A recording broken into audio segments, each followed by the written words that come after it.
Vsako leto se v ljubljanski krizni center zateče okoli 100 otrok, tretjina jih pride sama, center je namreč odprt 24 ur na dan, nekatere pa pripeljejo socialni delavci.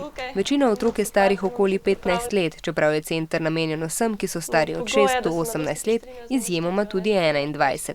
Bivanje je brezplačno. Kako dolgo pa lahko otroci ostanejo tukaj v centru in kakšne pravila morajo spoštovati? Ja, lahko ostane do 21 dni. Kar se tudi lahko podaljša, če je to v korist otroka. Pravila imamo to, da redno obiskujejo šolo, pospravljajo za seboj, izhodi so po dogovoru s strokovnim delavcem, center se vrača do 9. ure. Alkohol in droge so prepovedane. V center v zadnjih letih prihaja več deklet kot fantov, poleg sob pa so jim na voljo še kuhinja, kopalnica in dnevni prostor.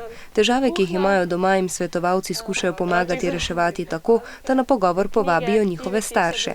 Pogovorijo se v sprejemni sobi. Ključno pri tem je, da se na začetku sploh priznajo težave, ne, da se vidi, kje je problem.